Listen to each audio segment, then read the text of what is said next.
I wish there was a resource where I could learn about the best businesses and everything they do to make their products so good and to understand what makes them different and yada yada yada. There is a place to figure out what they're doing that makes them different than everyone else. It's called their product. It's called their business. It's called whatever they do, their service. If you're trying to understand what someone does, get their product and really understand what's different about this. Ask yourself 1,000 questions about one product. People do this all the time. There are whole companies that are reverse engineered from someone else's idea and turned into a copy in a different country, a copy in a different language, whatever it is. Like, you can figure it out. And if you have the ability, this is the one I just talked about in the last video. If you have the ability to extract value from thin air, in a similar way, this is extracting value from something that already exists. It's a watered down version of trying to extract value from thin air. It's trying to reverse engineer, trying to extract value from something that already exists. Okay, so you ask yourself, like, let's take Rice Krispies. What's different about Rice Krispies than any other cereal? Why is it so successful? Well, for one, the experience is wildly different. So when you eat Rice Krispies, there's the snap, crackle, and pop, right? The experience is different. So even if it doesn't taste as sweet as anything else, the experience is wildly different than everything else. It puts them in an entirely different category. So then that's the first thing that makes them different. So if I want to start my own cereal, well, I got to make the experience different somehow. Maybe I make the cereal a bunch of different characters, or maybe I make it in a bowl. That way you don't have to pour your own cereal. It's already there and you can eat it on the go. We just make it in a different form. So that's one way. Okay, well then the nutritional value is different. It doesn't have a ton of sugar or corn in it because it's rice. And maybe they coat it with a little something to give it a little bit of flavor. But it can't be that much because the calories on Rice Krispies are pretty low. It's the utility. You can use it in a bunch of different things. They created Rice Krispie treats from Rice Krispies. Well, then they just have an extension of their product. So, if sales are down one year in Rice Krispies, they can always put it into Rice Krispie treats. Maybe not, but you see what I mean? They have made a whole system around recycling this thing. And so if you're trying to figure out how to make a cereal, buy 100 cereals on the market and figure out what makes all of them good and exactly what the market is.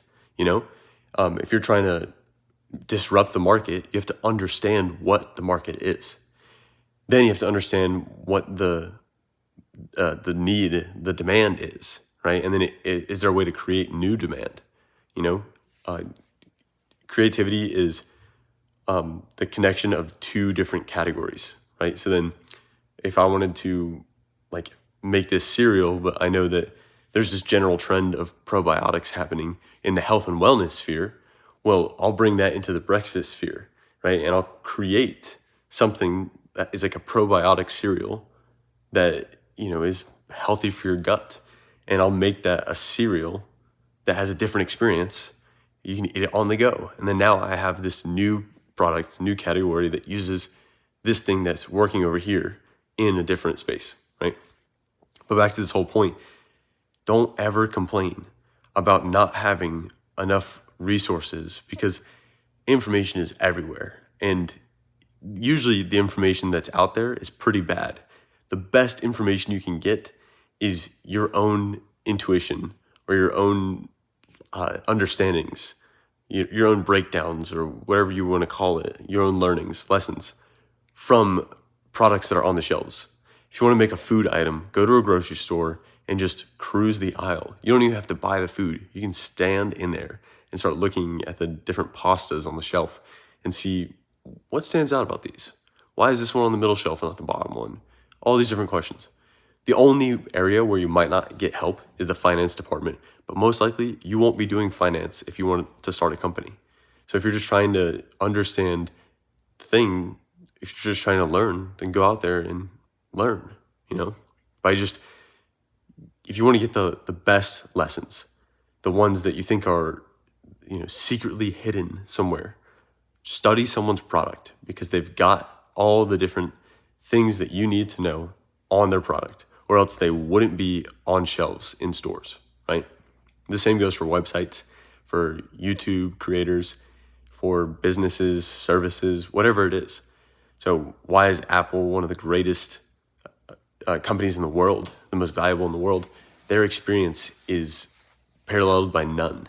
They are one of the most luxurious experiences of any service. You don't walk into a Google store and feel like you just walked into a Ferrari, but you do in Apple, because the seats up front are made out of Ferrari leather.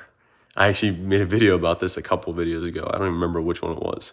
It's a pretty good one though, and like all of them. And but regardless, it's so interesting that, like, if you wanted to start a luxurious brand, you have to understand all the other luxurious brands that are out there, what makes their experience better. Because realistically, like in that specific example, the price that you can command is related to the quality of your experience, because the product doesn't change too much from luxurious to regular. So Supreme, for example, they sell the same shirts. They're just branded up because, one, there's social value connected to this. I can show people that I'm like, I have more money if I wear Supreme. But then the experience is different because I can walk into a store and get these clothes. There's no demand. There's no, it doesn't require anything out of me except walking into a store. I got to wake up at 7:30, hop online, and make sure that I'm waiting on the website, refreshing every 30 seconds so that I can get this drop, that drops Eastern time. So I'm 3 hours behind in the Pacific Coast, but I need to get this, and like blah, blah, blah. Like, it's this whole experience around getting the shirt, right? I just think, like, whatever you're trying to do, understand the pros. If you're trying to become a YouTube content creator, what are the best in the business doing? And then that's another thing. Don't try to learn from someone who's not doing it or someone who did it in the past.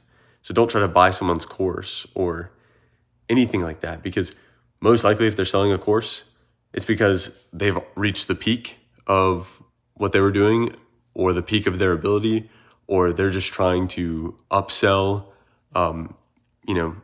Like, there's a couple cases where you can buy a course, but like most of the time there's no need to buy anything. You maybe ask yourself before you buy a course, like, what value would they give me that I couldn't get elsewhere?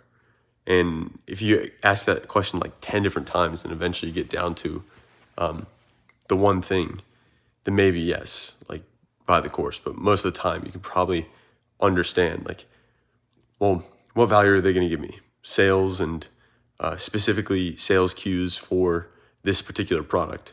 Okay, well, I could just read that in a sales book, and that's $15. And the sales cues for this particular product, I could just ask ChatGPT to make me a script for this particular product. Like, most likely, a lot of the guys who are putting out courses, this is another question you can ask. Are they that smart to where they have something that's wildly different than everyone else? Or are they just doing something that has worked for them? Like, are they actually really smart, or are they just doing something that is working, And if they're just doing something, then there's a pretty good chance that a lot of them, especially nowadays, got them from ChatGPT, and you can do the same, Yeah, so that's a thing that you'll see among successful business owners, is that they keep their cost extremely low. My buddy Tyler just opened up his warehouse for his shoe reselling, and he got the man makes a lot of money, a lot more money than he knows what to do with. And he shouldn't even be working in his business anymore. That's a problem that he's made, is that he's way too involved for the amount of money that he makes. Regardless, because he's just too greedy. The man is too greedy. Don't be greedy, okay? He is very greedy with his money. Too greedy. Let me rant on this for a second. Too greedy to even consider buying or like paying for an employee up until this point in his career. That's something he should have taken care of a long time ago. Regardless, he's very smart on top of being greedy. And that's why he runs a successful business. One of the things that he did when he moved into his warehouse is that he went on Facebook Marketplace and found a free desk and went and picked it up with his dad in a U-Haul. And he did that with a couple items in his warehouse. And I'm like, dude, what are you doing? Excuse me. That's the other thing. I had a couch in my house. He's like, yo, do you have any extra chairs that you're not using? And I was like, nah, we don't have anything. I was like, but I have this couch I'm trying to get rid of. He's like, oh, we'll take it. And he's just like, it's just so funny that like the man is worth so much money. And most other people would be like, oh, let's just buy some high-end furniture or whatever it is to celebrate this new warehouse. Keep your costs low until you're making absurd amounts of money, because it would be better for the business to reinvest the profits continuously, right? When you're at this seed stage, the small stage of your business, because the $300 that you would spend right now is worth so much more now than it would be when you're making 5 times as much. Skimming profits off the top is a lot easier than it is, taking a bulk of your cut. And then that's why, as well, you shouldn't pay yourself when you're starting a new business. You should have another way to pay for all this stuff. And that's a mistake I've made in my woodworking business, is that for a long time, I was paying for my lifestyle with the profits from the woodworking business, and I wasn't putting anything back into the business. You can't grow. You have to have at least 50% of your profit, total profit, not just revenue, going back into the business. I would even say like 75%, 80%, as close as you can get to 100% going back into it. And even if that means like working at a coffee shop, segment the money. It's like this money will go here and this money will go here. Because mentally, if that's what it takes for you to spend less money because you're working at the coffee shop these hours and you don't want to spend that money as luxuriously, or whatever the word is for that, that way your business continues to cycle through profits, because eventually, if you have a multiple over here, like 1.1x, 2x, or whatever it is, eventually you'll be able to pay for your entire lifestyle with just the profit from this. And by doing this step over here, you're actually speeding this timeline up. Let's say you take half of your profits. Well, if you have a 2x multiple, technically it's going to take you twice as long, because you're taking half of the profit out, as it would if you were working over here. You see what I mean? If you make $100 and you could make that $200 in a week, right? It doubles every single week, let's say, or every month. Then over the course, let's say it doubles every month. Over the course of a year, that's going to be worth, oh my gosh, now I got to do a ton of math. 2 to the 10, no, 2 to the 11, that's 64. If you could double it every month, why is this so difficult?